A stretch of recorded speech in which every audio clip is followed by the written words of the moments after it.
and doing the research for it, there were times, and I mentioned in the afterwards of my book, there was times when I was ashamed to say that I'm Anglo-Saxon or whatever the hell it is that I am, Aryan. I don't know what I am. We're watered down Europeans, but I was ashamed to say that I was part. But I also said, and I said this quite frankly in my book, I wonder that if I were this macho Englishman that came over here conquering the new worlds in the whatever century you're in, would I not be the same?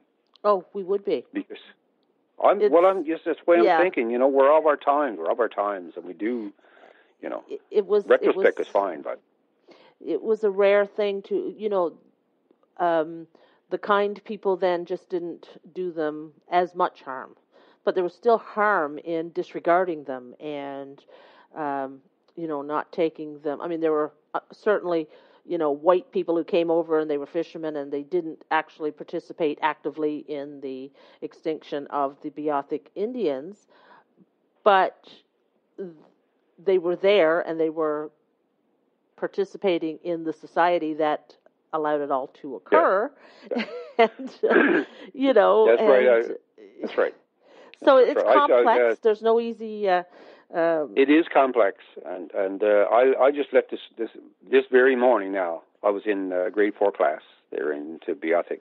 They're going to Boyd's Cove Interpretation Center, and then I left that class. Then went to grade 7 class and did the same thing, Beothuk Mi'kmaq. And I asked them, what do you think? First thing I said, as a class now, what do you think? You're doing this, and your teacher's got this set up for you, whatever you're doing. Are you sad they're not here? All hands, right? It's very sad. So, and I said, well, what do you think happened? Based on what you said. And then they would say, well, they were all killed off. One girl was right, and she said, yeah, and the disease played a part. And I said, you're right. It's not. I said, do you think then that everybody that came across and so-called discovered, were they all the same? And there was not much answer. And I said, well, I don't think they are. Maybe there's some good in everybody.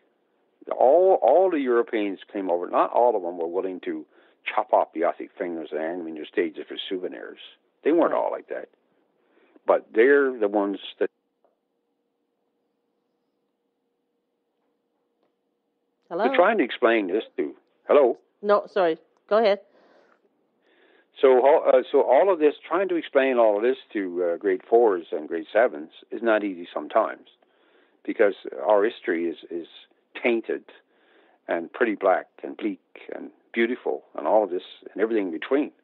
So trying to get you're talking to children. It's going to be indelible in their minds sometimes. You have to watch what you're saying, and knowing the things that I found. And I said to him, it was on both sides. The Beothuks, they were not angelic, nor were the Mi'kmaq Indians. There was interspersing between tribes and so on. And but it's part of our history, and it is what it is. You have to know it. You have to accept it. And we need to know the history of all the people, not just the ones who wrote the history books, because... Oh, my God, yes. Because, it's human nature. We write the stories we know, and so the history books were written by our ancestors, and gave that perspective, and, of course, always cleaned up, made to look a little nicer and shinier than it is. That's for sure. And that's human nature.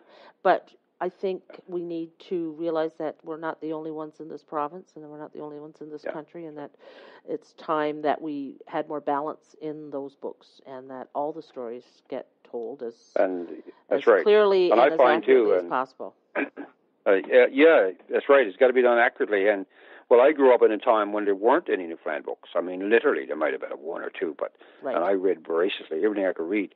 There weren't any Newfoundland books to read, and I find, and you're right, like all of the guys back, they were the educators, and they were the pump and the pious ones, and they wrote everything just like it fit in the books would make it sound well for the merchants and so on. But I find when the Newfoundland writers now, what they like, and I know personally, and I know the things that you've written too. You do it. You tell it like it is. You don't wrap it up for anybody. No. Because you don't, and I don't either. It is what it is. I mean, you don't have to be vulgar or explicit about it, but you have to tell it like it is. And Rose and I were talking about it coming home from Lewisworth. And I mean, the story, the way you yourself wrote about those, you wanted to speak those women's voices that were unheard of. I mean, that was very powerful what you said. And the stories you write, fitting with that cubby duck or whatever it was called. Right. I mean, that's fantastic stuff to be doing. That's wonderful stuff, but you're not covering it up. You're telling it like it is. And I find... Yeah, go ahead. I find now the Newfoundland writers today, they're telling it like it is. They're not covering it up for anybody. They're telling it like it is. Nostalgia's nice. Nostalgia's nice. It's nice to remember things under the glow of good memories. And it's a human thing. And I've studied this scientifically. Humans are biologically wired to, over time, good stuff is what they remember and bad stuff is what they forget. And it makes perfect sense, because how could we survive if we were always thinking about all the bad stuff all the time? So we're biologically, physically, chemically wired to, as we move through time, which they say time heals things, it actually physically does. Our memories and our brains are wired to help us survive. That's our, what we do. It's our strongest instinct is to survive. So that's all real. So when you're writing, it's all too tempting to write the nostalgia piece where it's all sunshine and roses and it looks like looking out your front window where everything is always calm and beautiful. And so it is, because even in the worst days, the natural environment in this place is absolutely spectacular. Yeah, I know, yeah. Yeah, but you're right. It's not always calm, and that ocean, kicks up a fuss sometimes, and it causes great hardship and great pain. And a fellow that I know quite well said it quite well. He says, the good old days weren't all that GD good sometimes. No, and that's right. Yeah. So, and they weren't, and quite often they were really hard. And they were really hard for certain groups of people more so than others. Really hard for fishermen in rural towns, and even harder for the women of those towns. Women's stories. There's a long, many volumes to be told there. My mother-in-law was 8 years old, put out into service. It's crazy. 3 doors down. 3 doors down, I wasn't allowed to go home. Yeah. On an island. 3 doors down from her own. And it's not just her. It's not unique to her. It went on and on and on. And she went to cook for 5 men in a schooner on the Labrador when she was 9 years old. Yeah. And took to take care of her 4-year-old brother. Mm. And it's not unique to me. It's the same in Change Island where you're from. I know, because you and I have talked about it before. It goes on and on and on, and it's still not told enough. It's still not told enough. No, we've too many stories, and there's not enough of us to tell them, but we can only do what we can do. Yeah. But I'm with you. I like to write what I can in a realistic fashion. I don't believe in, and it's hard to do sometimes, because you feel like you're being a little disloyal and a little bit, we like I said, we like to think of the nostalgia and the good old days, but I wouldn't go back there. No. I was 14 years old before I saw the skylining hydro poles in my town, and there was no water and sewer until 10 years after that. And I don't want to go to freezing my ass in an outhouse no more. And if I want a lamplight, I'll go up in my cabin and put it on. That's fine to go back to. But my father and his brother were 10 and 11. My father was 11, his brother were 10, and they went on the schooner to Labrador with my grandfather at that age. That's when they went fishing. They were men. Yeah. Oh, of course they were men. 10 years old, I guess you were. Right. Time to go. Were, yeah. Yep. Yeah. So, and they tell the stories where they would see the schooner, and there was nobody, they would see the boat coming, and there was nobody steering the boat, the smaller boat, and it was like, who's in the boat? And this would be Dad, but nobody could see him because he was too short. Yeah. No, could see him below the wheel. It was below the wheel, and so the boat would look like it was coming with nobody. And, 3 years before the mast, eh? Remember the famous book, 3 years before the mast. Yeah, well, this is it, right? And so that's the way things were, and there's no point in saying anything. I mean, I know that's what they had to do, and they thought it was perfectly normal and fine. Of course it did, yeah. If you had an 11-year-old right now, well, even my brother, who's not even 50 yet, went on the longliner with Dad when he was before he went to school, when he was 4 or 5. Oh, yes, yeah. And he's not even 50, so it's not even that far away, you know. Oh, that's how it was. That's how it was. So makes for good stories. And there's some good stories in that. Small stories, big stories, plays. I love to hear everybody writing all about it. That you don't have to look anywhere else for good stories. That's for sure. Yeah. And so I don't have to ask where your ideas come from, because it looks like people are presenting lots of ideas to you. And I find, I don't know if you have this difficulty, but I'll ask you. I find my biggest difficulty here is not writer's block. It's the opposite. Too many stories and don't know where to start. Do you have that happen sometimes? I have, I'd say 9 or 7 at least trips to getting them all out of 10. I am I won't say accosted, that's not the right way to put it. I am presented with, here's a story for you. Did you hear this one?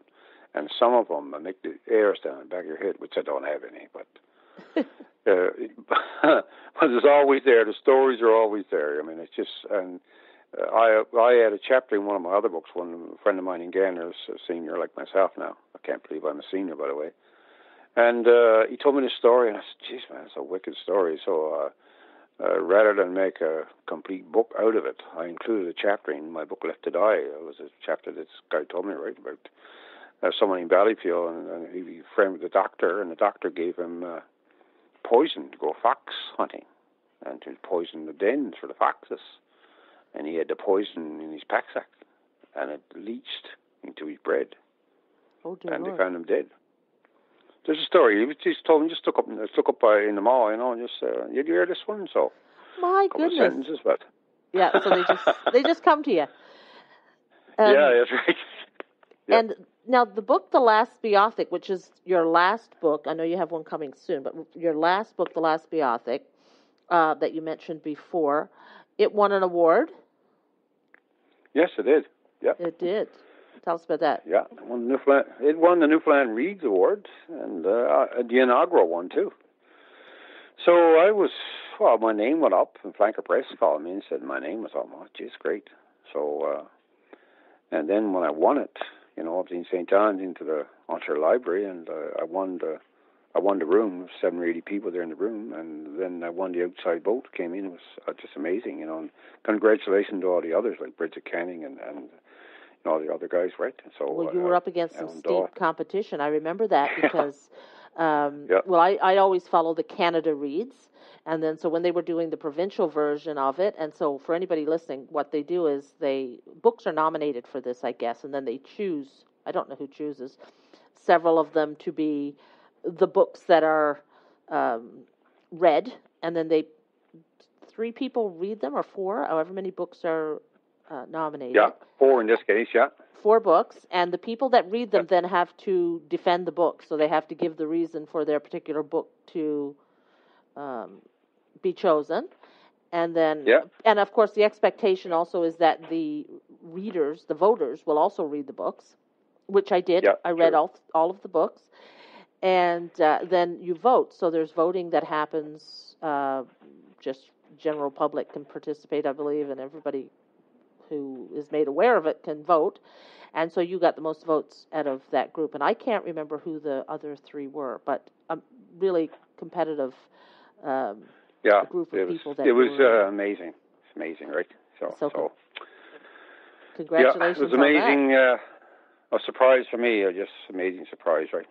So, you know, and I'm honored. You know, I mean, it's just me. It's just me sitting there and doing stuff, and we see something like that. It's just incredible. Eh?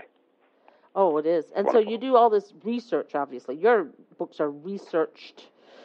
They're very research heavy. I mean, we know when we get a Gary research Collins, to hell. Yep. Yeah, and I mean, I do too. That doesn't mean every bit of research makes it into the story, because I write fiction, so it's a little different for me. But I have the base of knowledge underneath that I can then write around the history, because my next book is a historical fiction as well. And, you know, it's amazing. I love the research. How do you feel about the research part? Do you enjoy that part as well? I do. I enjoy the research because I'm a very nosy person, and I